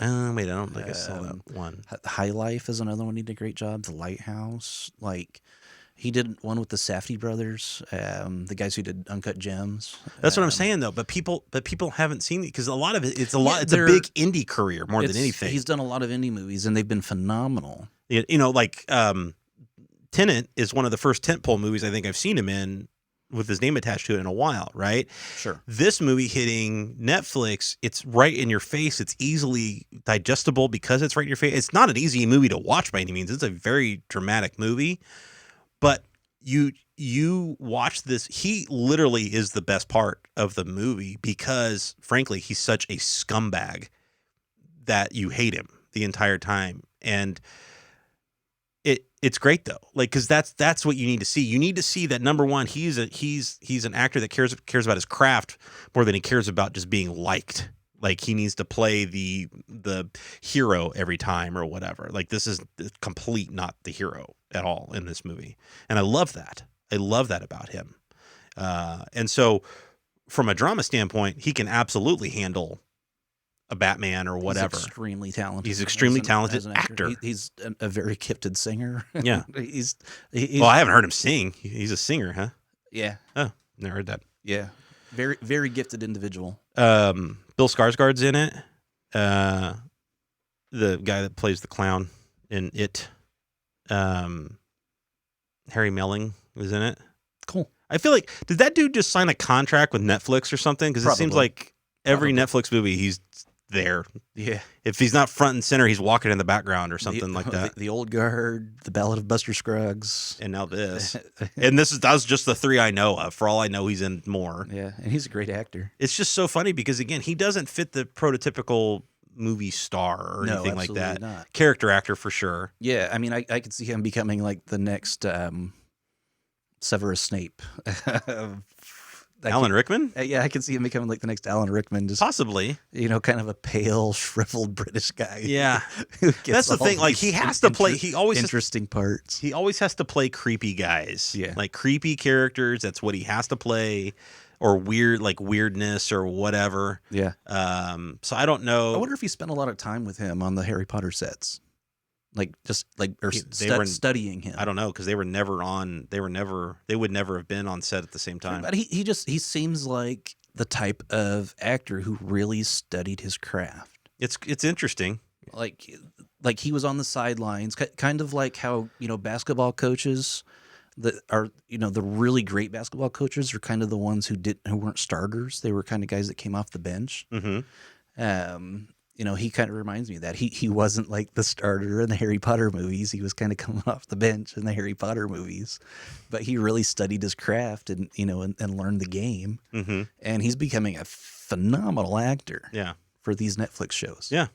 It's wild. Yeah. It's wild, baby. Interesting. So check out Devil All the Time. It's I watched it on the plane ride home, and it's got Jason Clarke in it as well. He plays a scumbag. Realistically, Tom Holland is like the only the only hero. But even he's got like a major dark side to him in the movie.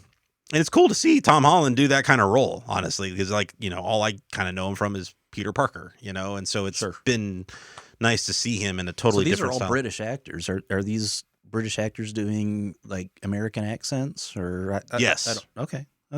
Every single one of them. It's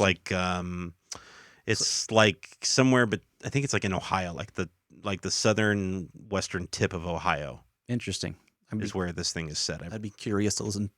I just want to listen to their dialects. Tom Holland is probably the weakest, honestly, out of everybody. He starts to slip more into Peter Parker American than that thick Midwestern Southern style accent. It's narrated the entire time by the guy that wrote the book, which I thought was an interesting thing. So obviously, like the filmmaker, the guy that directed it, I don't know his name, but the guy that directed it also wrote it and wrote the screenplay for it or adapted it, right? And so he obviously was such in love with the source material that he had the writer of the book come and narrate his own story, which I thought was kind of a cool little twist to it. I've kind of been interested in audiobooks lately who have narrators that I like. That's funny. Like Jim Carrey wrote a novel recently over the summer, and Jeff Daniels narrates the book. That's fun. yeah, but it's kind of that's fun. Yeah, I like that. I do too. But I've been interested in audiobooks that have had interesting narrators lately. Have you had a chance to check out Enola Holmes on Netflix? No, I have not. Okay, I need to see that too. I haven't had a chance yet. I mean, I'm interested. Henry Cavill and Millie Bobby Brown or whatever her name is from Stranger Things. Speaking of Henry Cavill, back to Justice League. He's not shooting stuff, by the way. Yeah, but Affleck is. Yeah, Affleck is, and I think some of the other ones are. But this guy who plays Cyborg, Ray Fisher, the guy who's like suing them. The guy, yeah. Which, whatever, that's an interesting. Yeah, he must have like a hard contract he can't get out of because he's currently suing them. Right. At the same time he's doing reshoots. It's a not that wouldn't be an awkward set. It made me scratch my chin. I was like, But speaking of Henry Cavill, there's been a big rumor he is lined up to be the next Bond, James Bond. Do you see Henry Cavill as the next Bond, James Bond? No, it doesn't do it for you. I mean, I think it'd be cool, but it would also be cool if they, this came completely out of left field and someone you were not even thinking of, like a Tom Hardy or. Well, and see, I've heard Tom Hardy, put in that rumor mill as well. I'd still like to see our first Black Bond myself. Idris Elba. Absolutely. Sign me up, baby. Yeah, I'd like to me, that's not out of left field, though. Like, that's... I'd like to see an Idris Elba James Bond movie. Yeah, but dude, sign me up. Like, I would love that. But if I had to pick between Tom Hardy and a Henry Cavill, I'm taking Henry Cavill. Primarily because of that movie he did, The Man from U.N.C.L.E. Have you seen that? I don't think so. He's phenomenal. I mean, it's a spy movie. Armie Hammer is in it with him. It's a phenomenal movie. Yeah. And I wouldn't mind if they went with like an older Bond. Well, that would be Idris Elba. He's not a young pup. Yeah. Or even going, with somebody maybe even a little older. I don't know. Maybe like a Clive Owen or something. I'd like to see a Clive Owen James Bond. No, God, no. Yes. Clive does not do it for me. Yes, Clive Owen James Bond. No way. Yes. You're crazy. I am a little crazy. You are nuts. You are nuts. It's true, I am. But I'd like to see it. So there was on top of all the rumor mills coming out about Bond, James Bond, Nick Fury TV series was announced on Disney Plus. Did you hear about that? No. Very excited about Nick Fury. With Sam Jackson? With Sam Jackson. That's cool. And the rumblings that I have heard is that they would use that as an opportunity to also reboot some of the canceled Netflix Marvel shows. Okay. As a activator to bring in Daredevil, Jessica Jones, not Nick Cage, Luke Cage, Iron Fist, and possibly even bringing back some of the characters from the canceled Marvel's Agents of S.H.I.E.L.D. that just finished its last season. Primarily Daisy Quake, bringing her back into the fold on Disney Plus. Sure. I'm buying that. I think that's I mean, some of those actors I really like in those parts, but some of them I'm like, whatever. No. Yeah, I mean, I don't remember the guy's name. The guy who plays Daredevil's phenomenal. The guy who plays Luke Cage is perfect. But the other ones, whatever. There's been rumors and rumblings that Matt Murdock is going to show up in the next Spider-Man movie to be Peter Parker's lawyer. And that's how they introduce it's same actor, by the way. That's how they introduce Daredevil into the Marvel franchise, because he is the one standout that they have. Yeah, he's really good in that role. Yeah. Iron Fist guy I'm kind of lukewarm on, but whatever. I just hate. I like Kristen Ritter, but in that part, it's whatever. Yeah. I don't know. I was always like on the fence with it. The first Jessica Jones season I loved. The first Luke Cage season I adored. Popcorn. That didn't sound like popcorn that time. That sounded like a lot of water. That sounded like a lot of water. What is going on? What is going on? Son of a bitch. Chloe.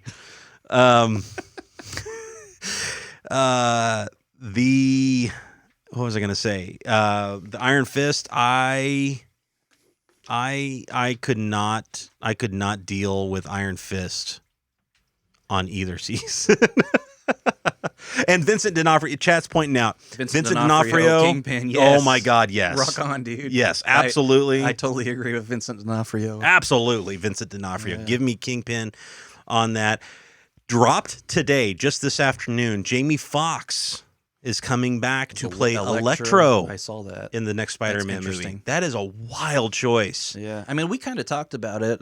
It's been a while, but we kind of talked about the Spider-Verse, the multiverse, and having like the J.K. Simmons playing J. Jonah Jameson coming back, and which they introduced him in the other one. So yeah, sure, but I love that they're opening that up to these different verses, these different universes. Doctor Strange is going to completely change the world. I just feel like, because you're gonna introduce the Multiverse of Madness is going Sam to be Raimi, who did the Spider-Man trilogy. Exactly. I once you said it, I was totally on board. I was totally on board with this whole idea of bringing back older Spider-Mans with Tobey Maguire. I don't think Andrew Garfield's coming back, frankly, but he did a great job. He did, but I just don't. I think the actor's not happy. Those movies were terrible, but he did a great job as Peter Parker and Spider-Man. That brings back. But I've talked to people about that show, that Spider-Man show, and they were quite upset about all that. They didn't like that idea. They didn't like the idea of those verses coming together. Oh my God, it's such a great idea, though. Yeah, I think it'd be super cool to bring these various Peter Parkers. The problem is together. The problem is, and I think what's working for him is that I think it's going to happen first. But the issue would become the Flash movie that DC's doing is going to be doing a lot of the same similar things because of his ability to rip through time. Michael Keaton coming back as Batman. I'm Batman. Favorite Batman? Keaton. Keaton's your favorite? Yeah, He's my favorite too. Yeah. Yep. The guy that never should have played Batman is my favorite Batman. Right. That's crazy. Yeah. Like the funny guy, the comedian. Right. The short, little comedian. Yeah. Batman. Yep. My favorite Batman. Yeah. Love Super it. Cool. I love it. Absolutely love it. And the weird gothic Gotham. Oh man, it was great. Yeah. Tim Burton's, yeah, it was good. And then poor Joel Schumacher, may he rest in peace, came in and tore it up, baby. Just ripped it right out of there. Never forgive him for that. What else was I going to tell you? Neon infested comic Dude, book turds. I cannot get over the Joel Schumacher. I can't believe they let him make a second one. After the crap As a kid, he pulled with Batman Forever. Here's the thing. As a kid, I loved Batman Forever. When I watch it now with Jim Carrey and that Seal song, "Kiss from a Rose," I mean that it had elements that could have been phenomenal. Mm-hmm. It was just a turd. I watch it now and it's a turd. 100%, it's a turd. Embarrassingly steamy awful. pile. But even still, even with that steamy pile, there are still. I still go back and I watch that opening scene monologue with Tommy Lee Jones, and that was an amazing performance because it was like it wasn't out of his wheelhouse, because like if you watched Under Siege, the old Steven Seagal movie that he was the bad guy in, it's very much the same guy as Two-Face. Like he's not stepping out of his box or anything to do that. I just love the way he delivers that dialogue more than anything, but it's not breaking new ground by any means. And so if you start taking some of those elements out, it's just a freakish turd of a movie. And like you said, I don't understand why they let him make a second one. And that's what I go back to with Snyder about, like, Batman v Superman is a terrible movie, and yet people are getting excited. I'm interested. I'm not excited. I'm just interested in a Snyder Justice League cut, right? Just because of all of the hype around it more than anything. I know it's going to be a turd because I've seen Batman v Superman. It's the butthole cut. It's the butthole cut. I've seen Sucker Punch. Like, it's not going to be a good movie. Yeah. I know there's people on the fence on both. You liked Man of Steel. I was not a huge fan of it. Yeah, I liked it, but I think it was mostly based on Henry Cavill's performance. That's the thing. All the performances in all of the movies, even that he does, are typically top notch. Watchmen, all the performances are amazing, and the way the world he created in Watchmen is amazing. But Watchmen's probably my favorite Snyder movie. Absolutely. But even in 300, like, all the performances are fantastic in that. I recently rewatched that and 300, and I completely forgot that Michael Fassbender was in that. Like, I completely spaced that he was one of the Spartans. I just forgot about it, and he's really good in it. And but I just it's just the same thing with Schumacher. It's like, it was a turd. You knew it was a turd, but it made money, and that's why they gave him. My favorite Michael Fassbender role is Frank. In the movie Frank. No. You've never seen it? No. It's so good. What is Frank, and what is the movie Frank? It's an extremely weird movie where he wears a mask the entire time.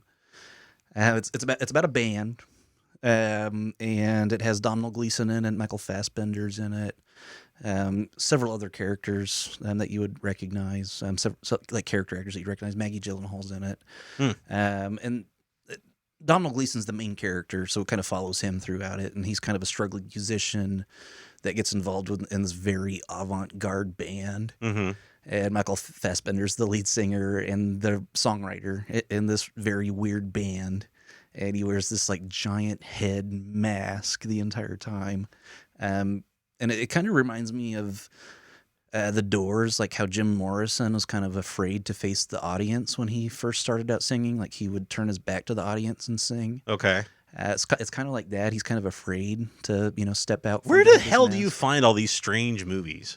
I'm weird. I don't know. Like, you know what I'm saying? Like, I'm weird. I'm crazy. Like, I don't even you know said earlier. I'm crazy. I don't even understand where you discover these things, though. But it's so strange and so odd. And Michael Fassbender's voice, as the lead singer of this band, is just phenomenal. And the songs are so weird. Like one of the songs is about like a single tuft on a carpet. And it's just so out there that it just makes you fall in love with this character because he's so like sympathetic and empathetic. And, it just makes you feel for this guy. Okay. Yeah.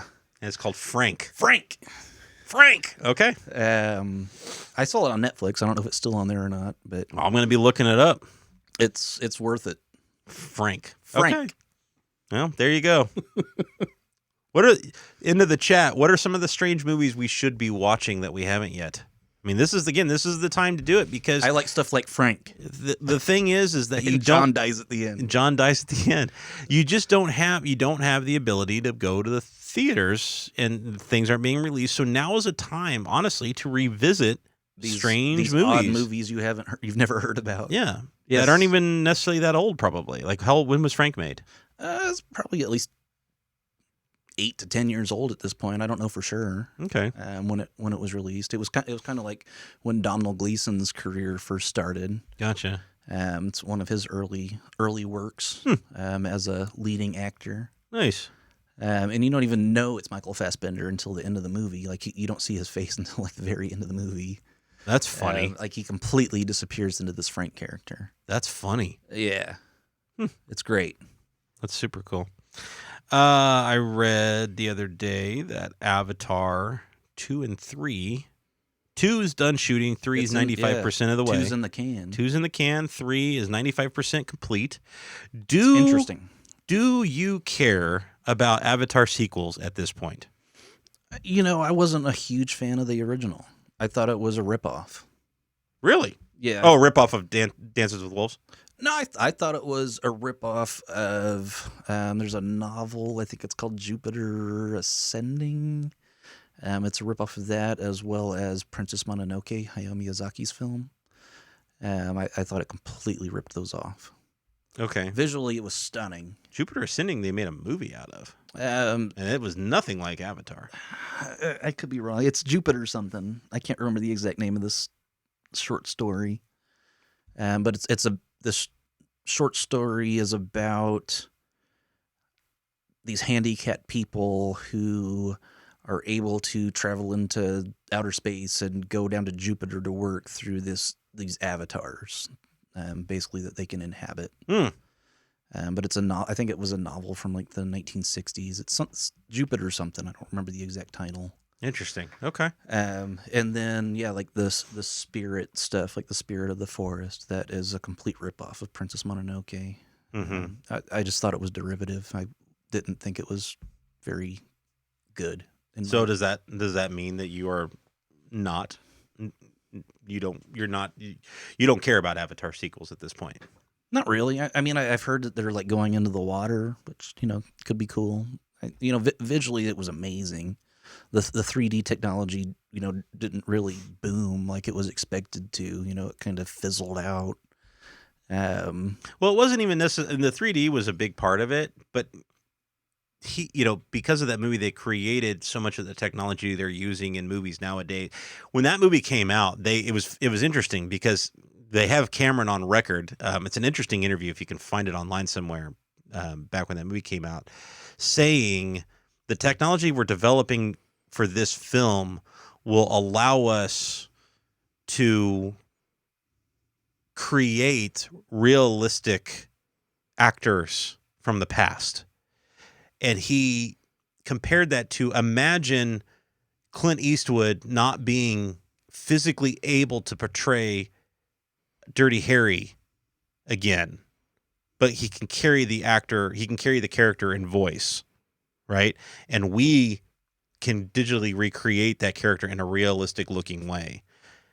And now skip to today, and they're doing that. We're seeing that strangeness being developed for the screen. Did you hear about that James Dean movie that it was last fall? They were talking about this James Dean. They were gonna have James Dean come out. I don't remember in a new movie. I remember hearing about it, but I don't remember what I heard about it. It was it's like a Vietnam movie. They were gonna have James Dean as the main actor in this Vietnam movie. Wow. Yeah, I thought that was fascinating because they originally wanted it to be Elvis, but the Elvis's estate wouldn't allow it, Mm-hmm. and then I think it was Paul Newman they went to next, and his people said no, and then they went to James Dean, and his cousins are in charge of his estate, And they agreed. and they agreed to let James Dean be the star of this That's new, wild. new Vietnam era movie. But that's coming what out. Avatar has done. Outside of the 3D technology. 3D technology was a big deal for that, but outside of that, it was the development of what now films are using. The stuff that even they did in Star Wars, they got from the newest Star Wars. They got from Avatar and some of the other movies that are coming out with that stuff, but. That was the technological leap, and I just wonder, because it's been so under wraps, what's that next technological leap that Cameron is doing behind the scenes? Sure. He's always, with all of his movies, he's pushing it forward, kind of like Lucas did back in the day. He was pushing it forward, and so you wonder, what is that next thing he is doing? We know. We knew that it was going to be an underwater thing, because that was he said that back when the other one, he's like, what, I've got 5 sequels planned or in my head or whatever. And it was, where else can we go beyond just the land, and the sea is completely undeveloped. And so they give you a little taste of some of the sea life in the Disney World ride, Flight of Passage. So you get an idea of some of the craziness that they have underneath there and everything. But I just don't know what that technology leap forward is going to look like for him. So we'll see. I for one, I'm not hyped yet. I saw that hit the news, and I was like, okay. Okay. And I'm kind of the same way. It's like, luckily they have a Disney that's keeping the memory of Avatar alive, because without that, I feel like it would even be more obscure at this point. Like, yeah, it was, did what it did. It didn't win Best Picture, right? Or did it win Best Picture? Avatar? Yeah. No. It did not. What won Best Picture that year? I don't remember. His ex-wife. Yeah, Catherine Bigelow's Hurt Locker. Hurt Locker did. Yeah. That's right. It was love his that ex-wife. movie. Yep. Love that movie. The movie's called the story that I was telling you about. It's about Jupiter. It's called Call Me Joe. Call Me Joe. And it's about these paraplegics who go to Jupiter. Okay. And they take over like an artificial life form, like an avatar. Gotcha. Have you heard of a movie called Begin Again? Begin Again. Yeah. It sounds familiar. I have not heard of this movie. I don't know. It's not striking any chords with me. Yeah, I have not heard of that movie. But apparently that's one that is kind of an off the cuff movie that Chat likes. A strange, yeah, weird, Frank type. Frank. I don't know if anything can get that odd. It's out there, man. It's out there. Like I've recommended it to buddies of mine, and they've come back and said like, "Whoa, dude, your taste in movies is different than mine." Says a lot about you. Mark Ruffalo, 2013 is when it came out. Yeah, still. And I like Mark Ruffalo. Still not ringing any bells. I'd like to check it out though. I do like. He Ruffalo. did. I know it was up for an Emmy. I like his this political year. work. Yeah, He gets involved very much in left politics. I can't think of what the thing was called. I think it was on HBO, but he played twins. He played a twin of himself in this, and it was up for an Emmy, and I think it won this year. I just can't think of the name. The name just can't. I can't. It just popped out there. Speaking of weird and strange, River Phoenix. Well, that was what I was going to say. But Joaquin Phoenix and Rooney Mara had their first child and named him River Phoenix after his late brother, which I thought was very, very sweet. Yeah, a few years ago, I went into this like deep River Phoenix movie craze, I guess, where I was like, taking in as many River Phoenix movies as I could find. Nice. Yeah, I'm weird like that. Like I'll find an actor and I'll want to learn about them, and I'll get really deep into their work.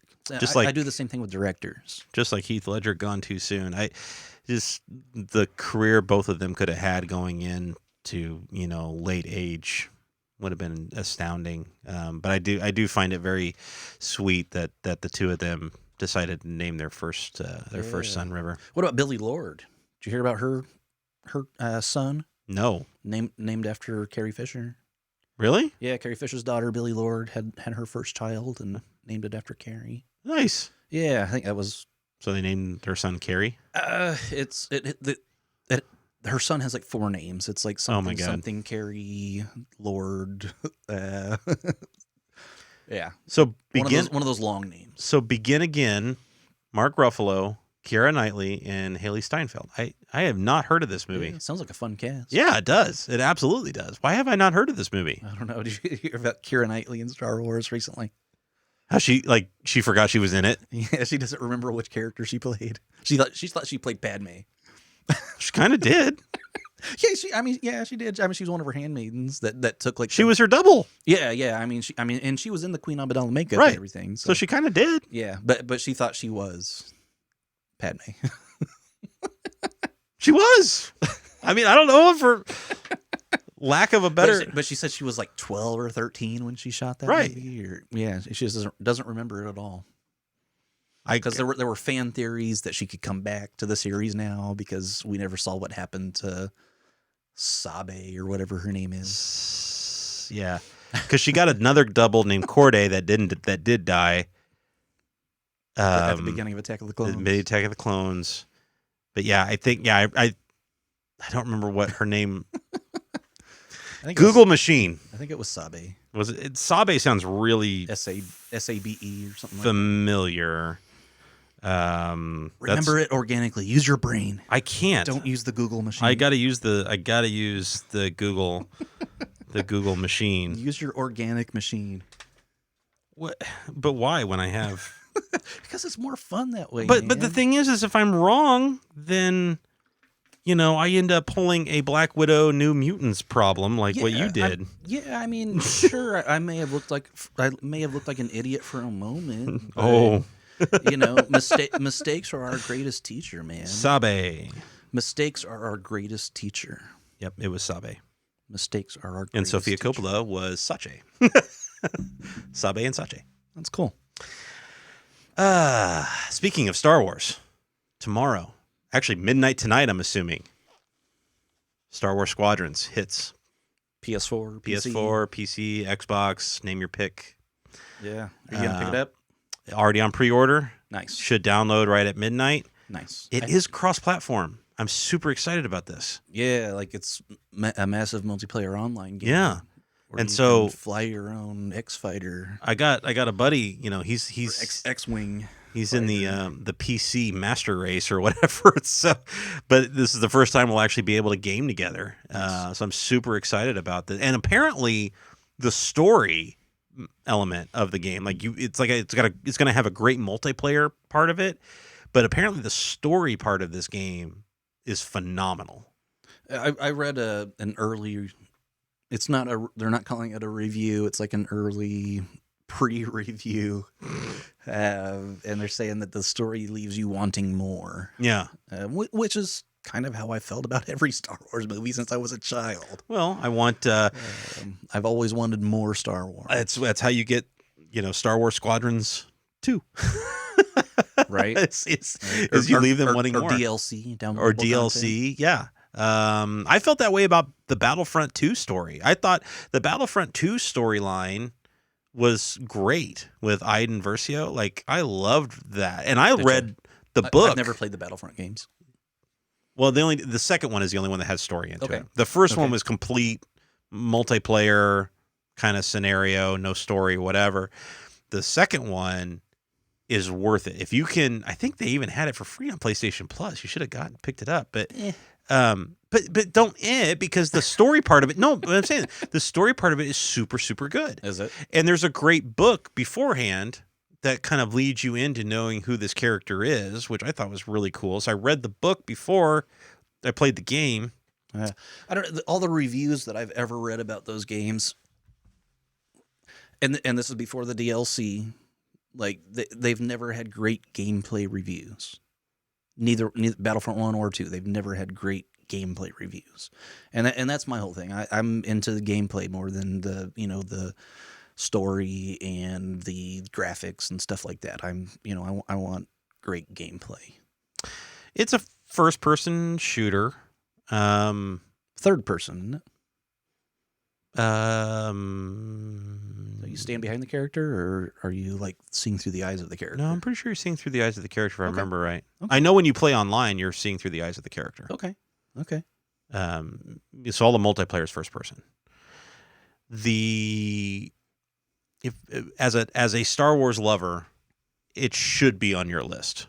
Gameplay be damned. I mean, it plays like a first person shooter. See, I'm like that with some games. I don't know if Star Wars games are on that level for me. Dude, you've played every Star Wars game out. Like, come on. You played Master of Terras Casa, for God's sakes. I mean, if you can give Masters of Terras Casa... I was a kid then. Doesn't matter. Doesn't matter. Star Wars, what was it? Jedi Power? What was that game called? No, it wasn't Jedi Powers. It was... I have no idea. I don't remember. The pod racing game. Yeah, the pod racing game's fun. Yeah, well... It's a classic. Classic gameplay. I mean, look, I don't typically try to get on that game and play the multiplayer because some 12-year-old is completely going to wipe the floor with me within a matter of seconds. It's kind of the same way I feel about Fortnite, honestly. But the story part of the game, I still really enjoy going through from time to time. And there was some DLC content on that they downloaded that led right into Rise of Skywalker, which I thought was kind of cool. And I haven't, post DLC, I haven't really absorbed any reviews like post DLC, and I know they've released a lot for those games. Yeah, well, and I mean, the big thing that everybody was knocking it on was the whole pay to play thing, where you had to like the whole loot boxes and stuff. They've done away with all that, and it's and so it's just. Frankly, it's if it's just a Star Wars game, like it's just a fun game to pick up and play and, have and I think that's when, maybe that's part of it when you're not a first person. Boy, I'm having a hard time remembering of how that game plays. I haven't played it in a really long time. Yeah. It's okay. But I've never played it. Yeah. But the like I said, the story itself, I feel like is worth it because you get this idea of what Luke was doing leading up to like where he's been, like leading up to The Last Jedi and stuff, like what he was out doing. Because there's one level where you literally get to play as Luke, which I thought was really, really cool. You get to play the Battle of Jakku, which now you understand why there's a giant Star Destroyer stuck in the ground. That Rey is scavenging. Like to me, it's that connectivity that I really, really enjoy. And that's the story group. Yeah. I like the comic books. I like what the Marvel's done with the comic books for a lot of those side stories. Yeah. And it's all connected. They're not contradicting themselves in anything that they're putting out now because of that story group. And so, Battlefront 2 plays right into it. And frankly, there's that great level where you get to play as the Murder Bears. Like, come on. You get to play as Murder Bears. It's super fun. I don't know. Whatever. I would like to play as an Ewok. That does sound kind of fun. But with bows and arrows and spears? They got the things. I can get down on that. They got the things they can fling around and throw. Slingshots. And like the slingshot, and it sends out these like sprite things that like attack all the stormtroopers. Nice, which is kind of cool. I don't know. So, are you picking up Squadrons or no? I'm interested. My interest is piqued. Interest is piqued in that one. Awesome. I did. There was an early review, and then there was those pre-reviews of it, and they do seem decent reviews on that one. Okay. Yeah, the flight mechanics they're saying are really good. That's exciting. Yeah, I mean, from a gameplay standpoint, I am interested. My buddy literally has a joystick, not Nice. like a controller, but he's got a damn flight joystick Nice. with like a trigger on it and stuff. I saw his wife was posting pictures on Facebook of him searching through closets trying to find this very specific joystick to play this game. That's awesome. So I feel like he's just going to wipe the floor with me. But here's the cool thing is like the whole idea is when the multiplayer is you're a squadron, right? So you don't play against each other. You're a squadron of 5. So you, your friends or whatever, you're a squadron of 5 that go and attack. Did that short film you texted me the other day, does that have something to do with the game? Yes, that's like a prequel to the game. Okay. That was cool. It was super cool. That's what I'm saying. Like the story, and that right there is the same story elements that you would find in Battlefront 2. Really? Iden Versio is a very interesting character, and that's where I thought, honestly, because this was the one thing I didn't quite understand, was she has a robot named Dio in that game. Was it the same Dio from episode 9? I'm not really sure because it doesn't look the same. Okay. But that doesn't mean, robots get taken apart and everything like that. And so I'm not 100% sure how they, like, what they were doing. But when they announced that this droid was going to be called Dio, I thought, oh, are they somehow tying it into whatever? But I feel like maybe they'll let us know why it feels like you can tell that droid's been abused by someone or something. Right. Well, and again, I'd like to know the backstory of that poor little droid. Right. I feel bad for him. Awful for that poor little droid. He's like a poor little puppy who's been kicked too many times. I got Dio around here somewhere. I don't know where he was. He was around because that Lego set up there is Zori Bliss's Y-wing, and so I had Dio sitting on top of it. But I feel like Jackson lost him in the mess of Lego carnage. When I got here, I kind of took my elbows and arms and pushed it all back. Crap away. That's from fine. it. That's pretty much how it looked. He comes in and I came in the other day and he had one of the droids' heads up on a pike awesome. in the cantina, and I was like, I guess that serve droid your kind here. Yeah, I guess that droid really wasn't allowed inside that place. Old Whirr. The guy, that's what the guy's name is. Whirr. Whirr. Anyway, yeah. That's it. Rock and roll. It's October, man. It's October. It's Tales of Halloween. It's spooky October. Frank. Get out and watch them. Is Frank Frank's not a scary movie. No, it's not, but it's weird. No. And he wears a mask, Halloween mask. Got to get out. Got to pick up Frighteners. I call that one. Arachnophobia for sure. Or frankly, just watch the next presidential debate. Either way, horror movies. Yep. Horror shows. Very cool. The Comey Rule. The Comey Rule. Oh, that's the other one. Brendan Gleeson's terrifying. I do want to see that. Very much. All right. Where can the kids find you, sir? Twitter. Yeah, we're on Twitter. At the Rut Legend. At the Rut Legend. And you can find me at see my shirt. Zach Rutledge on Twitter. It won't do that because now it's focused on the other thing. Zach M. Rutledge at Zach M. Rutledge on Twitter, Twitch, and Instagram. There it is. Political statement, everybody. Political statement, everybody. And for those of you watching us on Twitch, we will do this every Thursday at 8 p.m. unless we are not able to. And then we won't. And that's the way it'll be. Rock and roll. Rock and roll. So those watching on Twitch, we will be right back. For everybody else, we'll catch you on the next one. Deuces. Peace out. Peace out.